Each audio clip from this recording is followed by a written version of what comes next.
তৈরি করা হয়েছে, আবার এই মাটির ভিতরে আমাদেরকে নেওয়া হবে, আবার এই মাটির ভিতর থেকে আবার আল্লাহ পাক রব্বুল আলামিন আপনাকে আমাকে উঠাবেন। উঠানোর পরে আল্লাহর কাছে জবাব দেওয়া লাগবে কি লাগবে না? আওয়াজ দিয়ে বলেন। এই জবাবের ভয় যাদের ভিতরে থাকবে, এরা পৃথিবীর মুসলমান বাবাজিরা, এরা এই দুনিয়ার ভিতরে কোনো অন্যায় করবে না, অপরাধ করবে না। আর যাদের ভিতরে হিসাবের ভয় থাকবে না, আল্লাহর সামনে দাঁড়ানোর ভয় যাদের থাকবে না, ও আমার বাবাজিরা, তাদের যেমন মনে চায় ঠিক এইভাবেই তারা দুনিয়াতে চলতে পারবে। কথা বলেন ঠিক না ঠিক? আমার মুসলমান বাবাজিরা, এই পৃথিবীতে মানুষ দুনিয়ার ভিতরে বসবাসকালে ধন সম্পদের প্রতি মানুষের একটা আকর্ষণ আছে না নাই? লোভ লালসা আছে না নাই? আর এই লোভে পড়িয়া মানুষেরা অন্যায় অপরাধ করে। আর এই অন্যায় অপরাধ যখন করে, ও বাবাজিরা, ওই লোকটার ভিতরে তখন পরকালের ভয় থাকে না। আল্লাহর সামনে যে দাঁড়াতে হবে এই ভয়টা তার ভিতরে থাকে না। যদি থাকে, এই লোকে কখনো কোনো অপরাধ করতে পারবে না। কথা বলুন ঠিক না ঠিক? রাতের অন্ধকারে ঘর থেকে যদি আপনি আমি বের হই, পৃথিবীর কেউ দেখুক আর না দেখুক, একজন দেখেন, বলুন তিনি কে? আওয়াজ দিয়ে বলুন তিনি কে? আমার বাবাজিরা, ওই গভীর অন্ধকার আমাবস্যার রাত যদি হয়, ওই আমাবস্যার রাতের বেলাতে হাত মেললে হাত দেখা যায় না। এই অন্ধকার রাত্রিতেও আমার আল্লাহ দেখে। এরে আমার বাবাজিরা, বন্ধুরা গো, সমুদ্রের নিচেও যদি থাকা হয়, ওখানেও আমার আল্লাহ দেখে। আর আমার আল্লাহ পাক রব্বুল আলামিন এই কথাগুলো স্মরণ করায় দিয়ে বলেছেন, কাইফা তাকফুরুনা বিল্লাহি ওয়া কুনতুম আমওয়াতান ফাআহইয়াকুম সুম্মা ইউমীতুকুম সুম্মা ইউহয়ীকুম সুম্মা ইলাইহি তুরজাউন।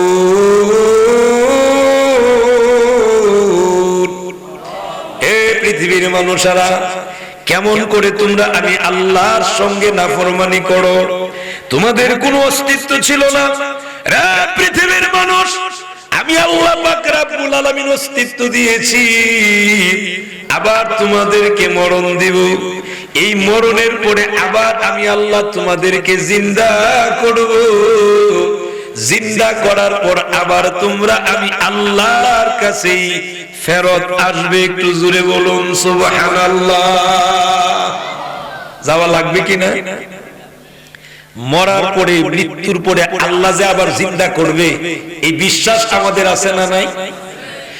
আমার মুসলমান, লক্ষ্য করেন, মুসা কালিমুল্লাহর জামানায় সূরাতুল বাকারায় আল্লাহ পাক রব্বুল আলামিন উল্লেখ করেছেন, আমার বাবাজিরা, বন্ধুরা, বনি ইসরাইলের এমন একজন লোক ছিলেন, বড় ধনী, এত বিশাল পরিমাণ সম্পদের মালিক। ওই ধন সম্পদের মালিক, কিন্তু উনার কোনো সন্তান নাই, ছেলে সন্তানও নাই, মেয়ে সন্তানও নাই।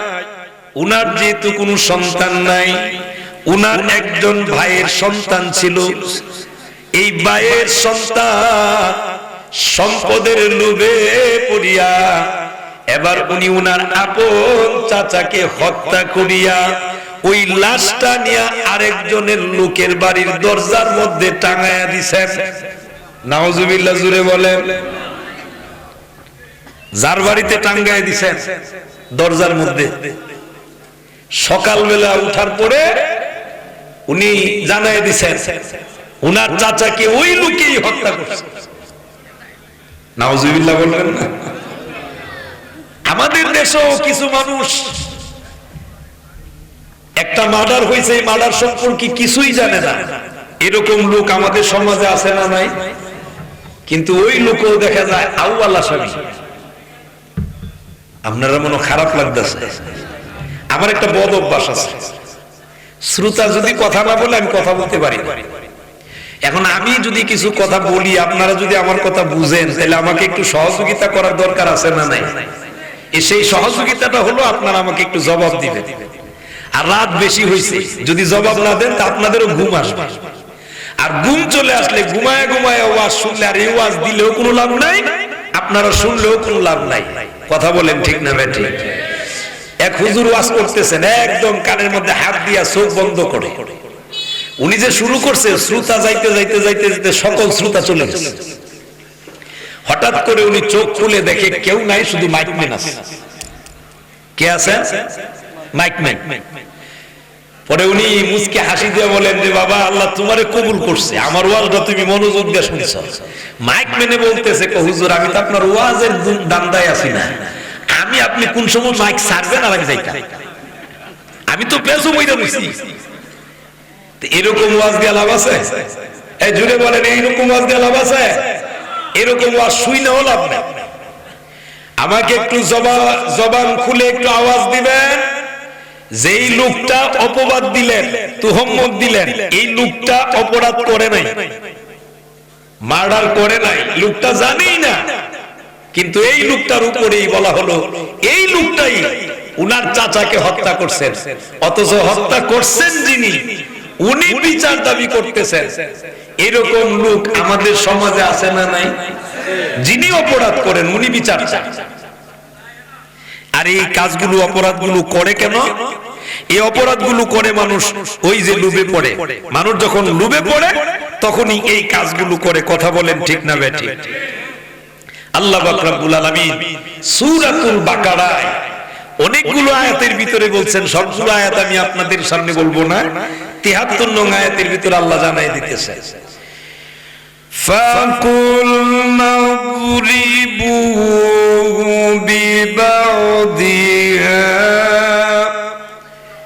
কাযালিকা ইউহিল্লাহুল মাউতা ওয়া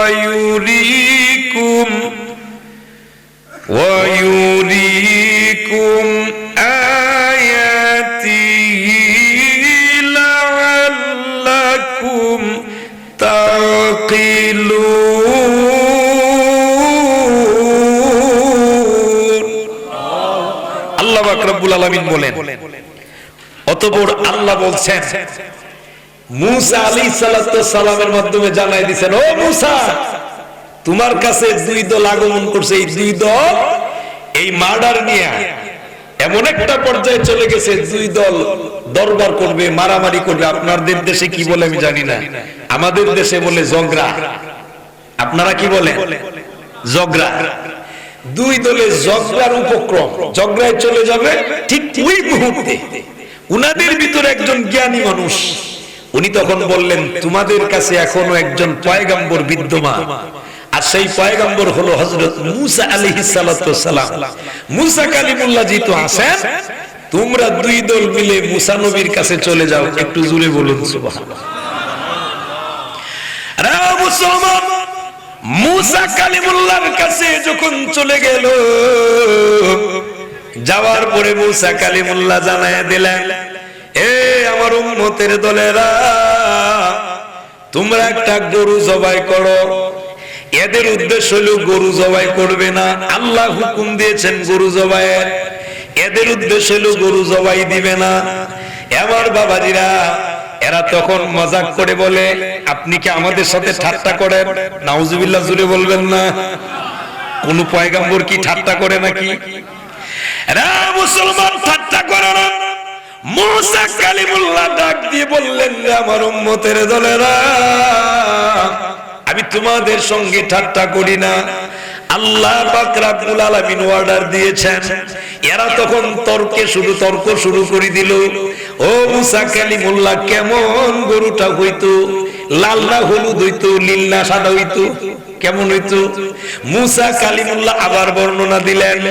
এই রকম ভাবে যত বর্ণনা, সব বর্ণনা যখন শেষ হয়ে যায়, আমার বাবাজিরা, বন্ধুরা আমার, এখন এরা এই রকম গরু খুঁজে পায় না।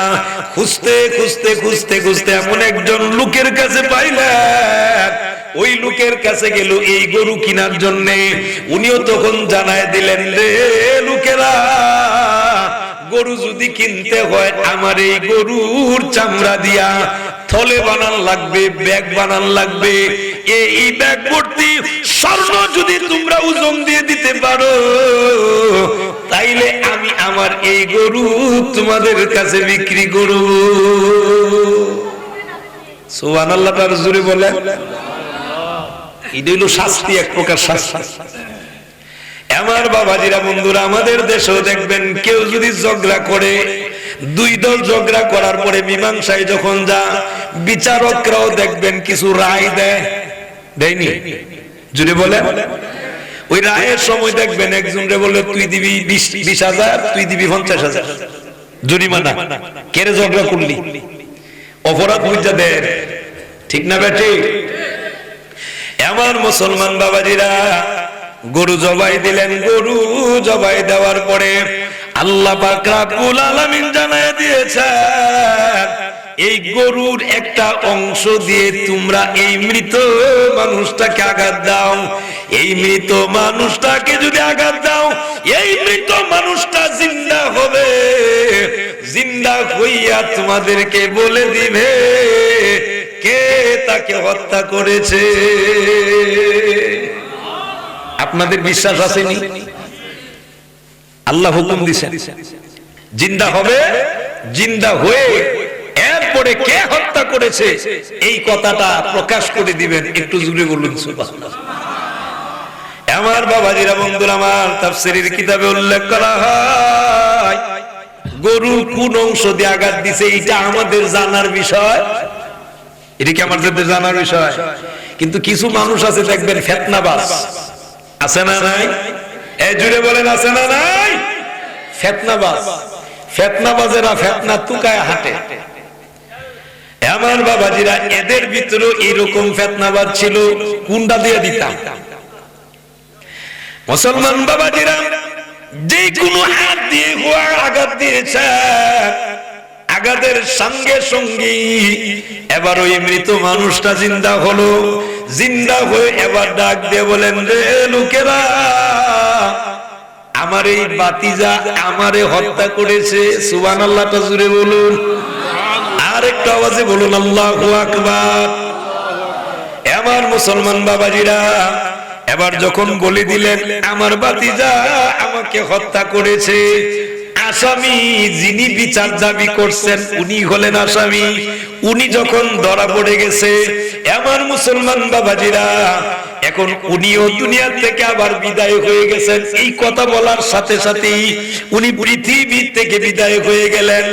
বাতিজা যেই লুবে পড়িয়া চাচারে হত্যা করেছিল, জমি জমা, মাল সম্পদ, ধন সম্পদ আত্মসাতের জন্য, এখন উনি আর কিছুই পায়, সব শেষ, ওনার নাই। আল্লাহ যে মৃতরে জিন্দা করবেন, আল্লাহ নিজেই কথাটা বলছেন। আল্লাহ বলছেন, এভাবেই আমি মৃতকে জিন্দা করি। এটা একটা দৃষ্টান্ত রেখে দিলাম। সুবহানাল্লাহ, তা জুড়ে বলেন। তাহলে এরকম দৃষ্টান্ত আল্লাহ পাক রব্বুল আলামিন দিয়েছেন। আর এই মৃতরে জিন্দা করবেন কাল কিয়ামতের ময়দানে। ও মুসলমানেরা, আল্লাহ এই কথাও বলেন, ওই আসমান তৈরি করেছি খুঁটিবিহীন, আর তোমাদেরকে আমি প্রথম যে তৈরি করেছি, এরপরে তৈরি করাটা কি কঠিন হবে? সুবহানাল্লাহ, তা জুড়ে বলবেন না? এরপরে তৈরি করার তো কঠিন হবে না। তারপরেও আমাদের দেশের এমন অনেক মানুষ, বহু মানুষ আছে যারা আল্লাহকে মানে না, পরকালকে মানে না, আল্লাহর রাসূলকেও মানে না। এরকম লোক আছে না নাই? আমার বাবাজিরা, বন্ধুরা আমার, দুনিয়ার ভিতরে মানুষ বিভিন্ন জিনিসের প্রতি লোভ লালায়িত থাকেন, কিন্তু আল্লাহ পাক রব্বুল আলামিন এই কথাগুলো বর্ণনা দিয়েছেন বাবাজিরা গো সূরা আল ইমরানের ভিতরে আল্লাহ পাক রব্বুল আলামিন জানায় দিয়েছেন। এরা আমার মুসলমান বাবাজিরা, আল্লাহ পাক রব্বুল আলামিন সূরা আল ইমরানের 14 নং আয়াতের ভিতরে আল্লাহ জানায় দিয়ে বলেন, যুইয়িনা লিন-নাসি হুব্বুশ শাহাওয়াতি মিনান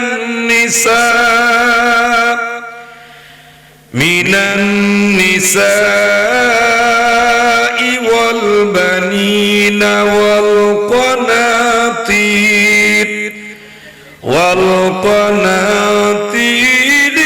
মুকান্তারাতি মিনাল যাহাবি ওয়াল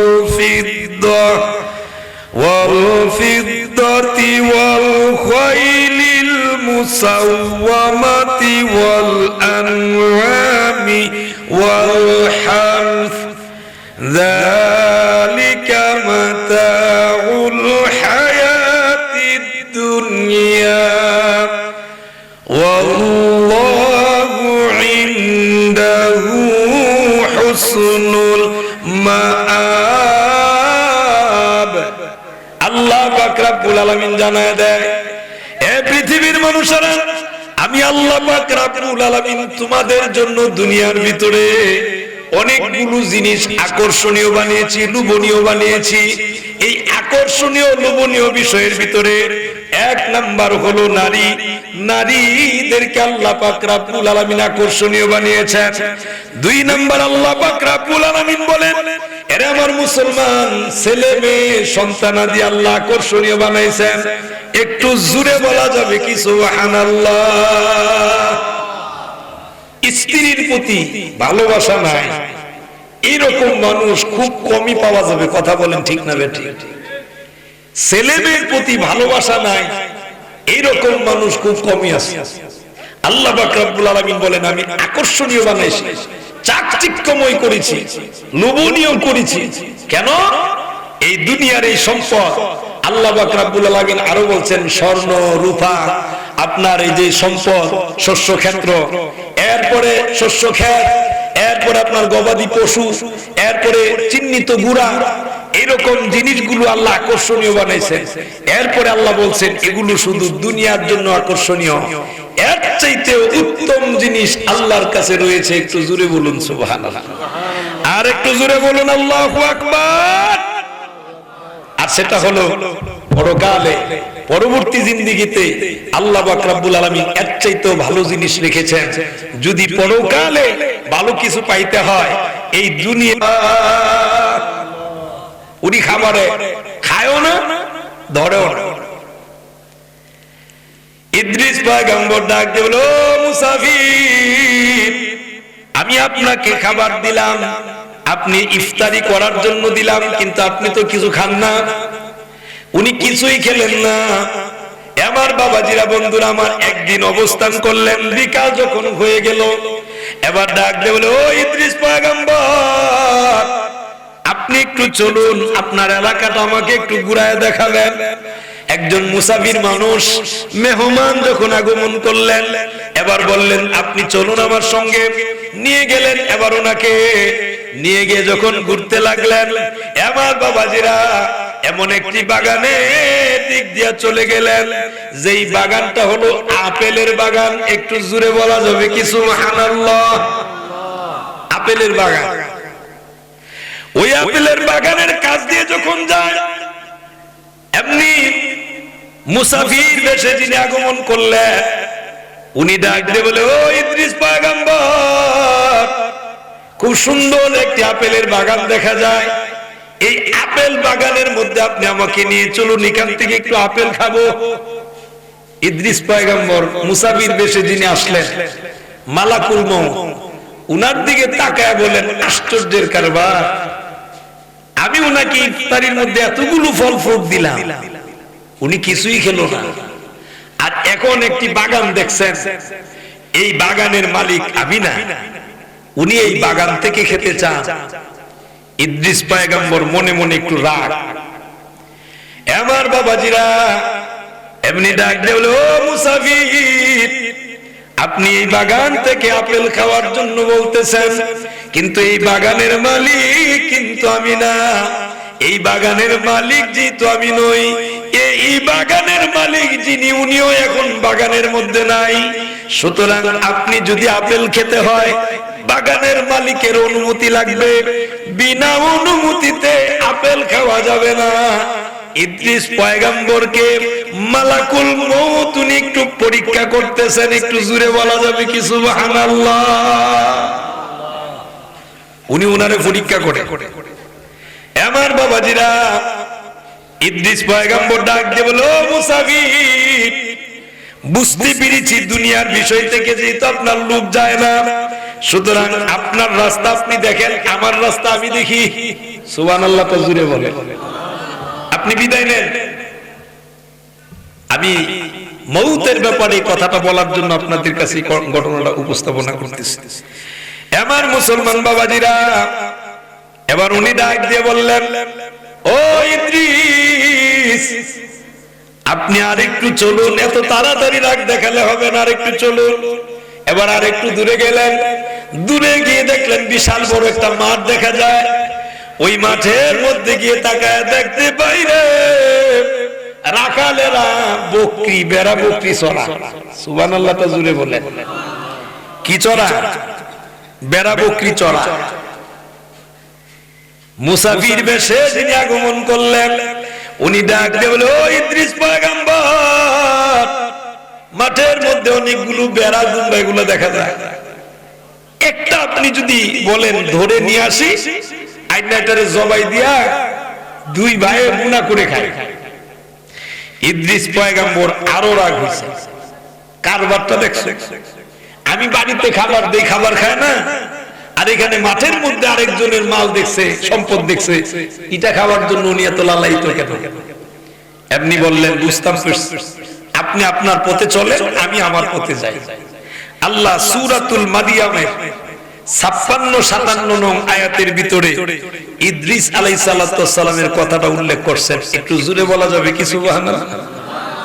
আল্লাহ বলে, ওয়াযকুর ফিল কিতাবি ইদ্রিসা ইন্নাহু কানা সিদ্দীকান নাবিয়্যা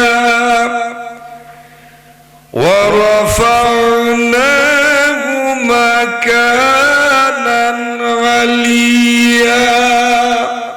আল্লাহ পাক রব্বুল আলামিন বলেন, এই কিতাবে, এই কোরআনের ভিতরে ইদ্রিস নবীর কথা বর্ণনা দেওয়া হয়েছে। একটু জোরে বলা যাবে কি সুবহানাল্লাহ? আর একটু জোরে বলা যাবে কি আল্লাহু আকবার? ইদ্রিস নবীর কথা বর্ণনা করো। আল্লাহ পাক রব্বুল আলামিন আল্লাহর রাসূলকে বলছেন, ওয়াজকুর, আপনি বর্ণনা দিন। কার কথা? ইদ্রিস নবীর কথা। ইদ্রিস নবীর কথা বয়ান দেন, বলেন।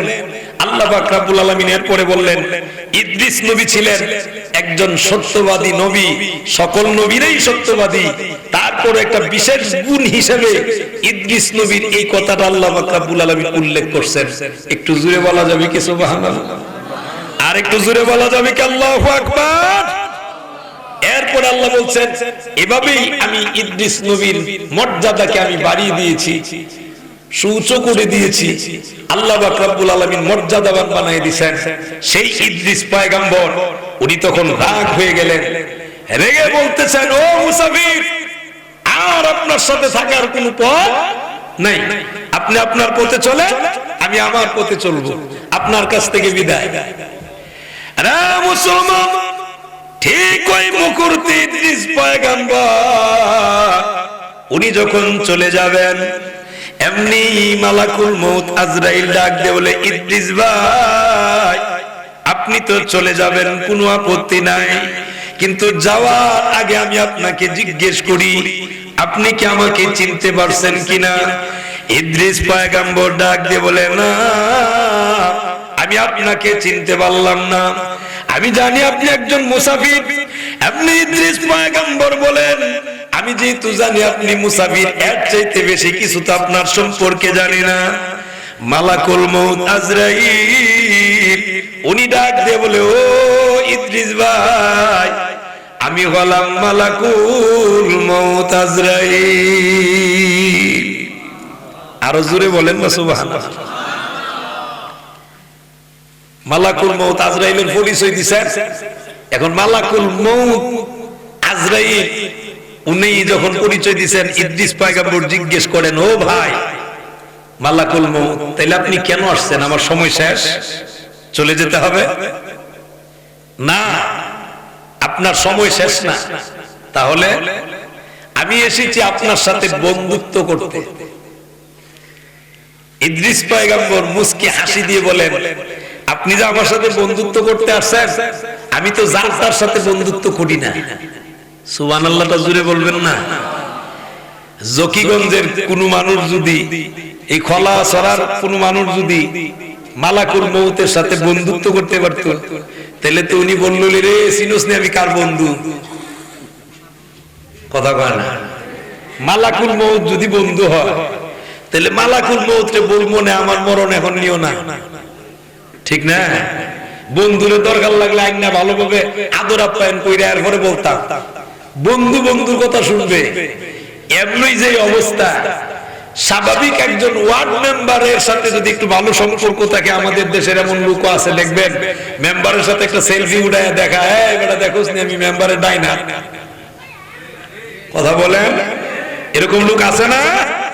ক্ষমতাধর, পাওয়ারওয়ালা কোন মানুষের কাছে থাকলে তারা তখন এই পাওয়ার গুলো দেখা। এখন মালাকুল মউত নিজে আসছেন বন্ধুত্ব করতে। ইদ্রিস পয়গম্বর খুশি হওয়ার কথা, কিন্তু ইদ্রিস পয়গম্বর বললেন, না, আমি যার তার সাথে বন্ধুত্ব করি না, আমি বন্ধুত্ব করি। আমি বন্ধুত্ব করতে গেলে, আপনি যদি আমার সাথে বন্ধুত্ব করতে চান, আমার তিনটা শর্ত পূরণ করা লাগবে। সুবহানাল্লাহটা জুড়ে বলেন, আর একটু জুড়ে বলেন আল্লাহু আকবার। কয়টা শর্ত? তিনটা শর্ত। ইদ্রিস ভাই, এই তিনটা আপনি শর্তের কথা বললেন, তিনটা শর্ত পূরণ করলে আপনি আমার সাথে বন্ধুত্ব করবেন, কোনো অসুবিধা নাই। আমি আল্লাহর পারমিশন নিয়ে এসেছি।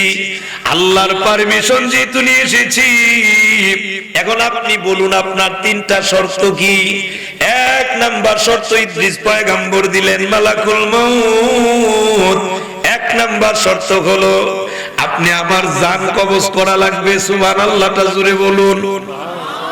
জান কবজ করা লাগবে। আপনি আমার জান কবজ করবেন। এই জান কবজ করার পরে আবার আমার রূহটা আমার দেহের ভিতরে আপনি প্রবেশ করাবেন। আমি দেখতে চাই এই জান কবজ করলে, রূহটা বাহির করলে কষ্টটা কতটুকু হয়, কেমন কষ্ট হয় মরণের কষ্টটা দেখতে চাই। আমার বাবাজিরা, বন্ধুরা গো, মালাকুল মউত আজরাইল বললেন এক নাম্বার শর্ত, এরপরে বাকি দুইটা বলেন। দুই নাম্বার শর্ত হলো মালাকুল মউত, আপনি আমাকে জাহান্নামটা দেখাবেন। ওই জাহান্নামটা দেখবো, জাহান্নামীদেরকে কিভাবে শাস্তি দেওয়া হয়। তিন নাম্বার আপনার কাছে আমার শর্ত হলো, তিন নাম্বার আপনি আমাকে জান্নাতটা পরিভ্রমণ করাবেন, দেখাবেন। এরপরে আমার শর্ত শেষ, আপনার সাথে আমি বন্ধু। সুবহানাল্লাহটা জুড়ে বলেন। কিন্তু শর্ত কয়টা? তিনটা পূরণ করলেন। মালাকুল মউত আবার ডাক দিয়ে বলেন, প্রভু গো, ইদ্রিস পয়গম্বরের সাথে আসলাম আপনার অনুমতি নিয়ে বন্ধুত্ব করতে। এখন উনি যে আমারে আবার শর্ত দিয়েছেন। আল্লাহ পাক রব্বুল আলামিন বলেন, মালাকুল মউত, আমি তোমারে অর্ডার দিলাম, অনুমতি দিলাম, তুমি শর্ত পূরণ করতে পারো। এই ক্ষমতা আমি আল্লাহ তোমাকে দিয়ে দিলাম। এখন ইদ্রিস পয়গম্বরের এক নাম্বার শর্ত হলো ওনার জান কবজ করবে। মরণ কেমন লাগে, কেমন কষ্ট হয় মরণের, বলুন দেখি। মরণের কষ্ট আছে না নাই? আরো জোরে বলেন, আছে না নাই? মুসলমান বাবাজিরা, এবার মালাকুল মউত বললেন, ইদ্রিস ভাই আপনি প্রস্তুতি নেন, রেডি হন। উনি যখন রেডি হয়ে গেলেন, প্রস্তুত হয়ে গেলেন, এখন উনার জান কবজ করবে। এরে আমার বাবাজিরা, বন্ধুরা গো, জান কবজ করা হলো। জান কবজ করার পরে আবার যখন ওনার রুহু ওনার দেহের ভিতরে ঢুকাইয়া দিলেন, মালাকুল মউত জিজ্ঞেস করে, ও ভাই ইদ্রিস, মউতের কষ্টটা আপনার কাছে কেমন লাগলো? ইদ্রিস পয়গম্বর ডাক দিয়ে বলেন, মালাকুল মউত, এমন কষ্ট হয়েছে একটা জিন্দা বকরিরে জিন্দা অবস্থায় ছিললে যেমন কষ্ট হয়, তার চামড়া টাইনা ছিললে যেমন কষ্ট হয়, এইরকম কষ্ট আমার হয়েছে। একটু জোরে বলা যাবে কি সুবহানাল্লাহ? উনি মউতের কষ্টটা দেখলেন। এক নম্বর শর্ত শেষ। 2 নাম্বার শর্ত হলো জাহান্নাম পরিভ্রমণ করবেন। আমার বাবাজিরা, বন্ধুরা আমার, ইদ্রিস পয়গম্বর ডাক দিল, ভাই মালাকুল মউত, এখন আপনার 2 নাম্বার জাহান্নামটা আপনি আমাকে দেখাবেন। চলেন আপনি জাহান্নামে যাব। জাহান্নামে যখন নিয়ে গেলেন, জাহান্নামটা পরিভ্রমণ করালেন, জাহান্নামীদের কষ্টগুলো দেখালেন। আমার মুসলমান বাবাজিরা, সব কিছু পরিভ্রমণ করাইয়া আবার যখন আগমন করলেন, এখন 3 নাম্বার শর্ত হলো জান্নাত দেখবেন। সুবহানাল্লাহ, তো জোরে বলেন, কি দেখবেন? জান্নাত। আমার মুসলমান বাবাজিরা, বন্ধুরা গো, জান্নাতের ভিতরে যখন যাবে, এবার জান্নাতে যাওয়ার আগে ইদ্রিস পয়গম্বর উনি উনার জুতা মুবারক বাহিরে রেখে এরপরে জান্নাতের ভিতরে ঢুকছেন। সুবহানাল্লাহ, তো জোরে বলুন। ভিতরে ঢুকছেন। ভিতরে যখন ঢুকলেন, উনি ভিতরে ঢুকার পরে দীর্ঘ সময় অপেক্ষা করলেন, কিন্তু ইদ্রিস পয়গম্বরের আসার কোনো খবর। মালাকুল মউত ডাক দেয়, ভাই ইদ্রিস ভাই, দেখা শেষ নি? ইদ্রিস পয়গম্বর জান্নাত থেকে বের হলেন। ও আমার বাবাজিরা, বন্ধুরা আমার, উনি কৌশল করে জুতা মুবারক রেখে গিয়েছেন। এর ভিতরে একটা উদ্দেশ্য আছে না নাই? সুবহানাল্লাহ, তা জুড়ে বলে। এই জুতা মুবারক বাহিরে রাখার উদ্দেশ্য হইলো আবার বাইরে ভিতরে ঢুকলে আর বেরিতে না। সুবহানাল্লাহ, তা জুড়ে বলে। আমার বাবাজিরা, বন্ধুরা আমার, উনি বের হলেন ঠিক, জুতা মুবারক আবার পায়ের মধ্যে দিয়া যেই মাত্র জান্নাতের ভিতরে ঢুকলেন, এখন মালাকুল মউত ডাক দিল, ইদ্রিস ভাই, এখন কেন আবার আপনি জান্নাতের ভিতরে ঢুকলেন? ইদ্রিস পয়গম্বর ভিতর থেকে জবাব দিয়ে বলে, ও মালাকুল মউত, আল্লাহ পাক রব্বুল আলামিন উনি ঘোষণা দিয়েছেন, কেউ যদি জান্নাতের ভিতরে একবার ঢুকে জিন্দেগিতে আর বাহির হওয়ার আকাঙ্ক্ষা করবে না। আমিও তো ঢুকছি, আপনার ওয়াদা দিছিলাম পরিভ্রমণ করে বের হবো, আমি বের হইছি, আবার ঢুকে গেছি, এখন আর তো বাইর হবো না। মালাকুল মউত ডাক দিয়ে বলেন, প্রভু গো, আপনার ইদ্রিস পয়গম্বর বলে কি? আল্লাহ ডাক দিল, মালাকুল মউত, আমার ইদ্রিস পয়গম্বর হিকমত করছেন। সুবহানাল্লাহ, তা জুড়ে বলেন। হিকমত করছেন, আর এটা তো উনি করছে এই জন্য যেন আর বাহির না হওয়া লাগে। ঠিক না বেটে? আমার মুসলমান বাবাজিরা, বন্ধুরা গো, আল্লাহ পাক রব্বুল আলামিন ওই মউতের কথা বললেন। আমার বাবাজিরা, উনিও কৌশল করে মউতের কথা আগে বলছেন, ভিতরে ঢুকলে আর বাহির না হওয়া লাগে। এজন্য উনি ভিতরে ঢুকছেন, ভিতরে ঢুকছেন আর বাহির হয় না। আল্লাহ পাক রব্বুল আলামিন এর জন্য জানাই দিবেন, এই পৃথিবীতে যত প্রাণী আছে সকল প্রাণীর মরণ আছে না নাই? আরো জোরে বলেন, আছে না নাই? কুল্লু নাফসিন যায়িকাতুল মাউত, এমন কোন প্রাণী নাই, সব প্রাণীরই মরণ আছে না নাই? মরণ লাগবে, এই মরণ থেকে বাঁচার কোনো পথ নাই।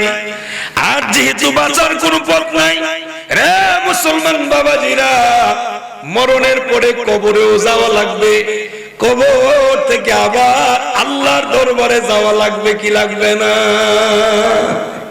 আল্লাহর কাছে যেহেতু যাওয়া লাগবে, আমার বাবাজিরা, বন্ধুরা আমার, সে আল্লাহর কাছে বাঁচার দরকার আছে না নাই? আরো জোরে বলেন, বাঁচার দরকার আছে না নাই? বাঁচতে গেলে আল্লাহ পাকের কাছে জবাবদিহিতা যে করা লাগবে, এই জবাব থেকে বাঁচার জন্য আল্লাহ পাকের কাছে আপনি চাইতে হবে। চাওয়াটা কি? আল্লাহ যে হুকুম দিয়েছেন, মরণের ভয় থাকলে আল্লাহর আদেশ আপনি মানবেন, আল্লাহর রাসূলের আদর্শকে আপনি লালন করবেন। কথা বলেন ঠিক না বেঠিক? আরো জোরে বলেন ঠিক না বেঠিক?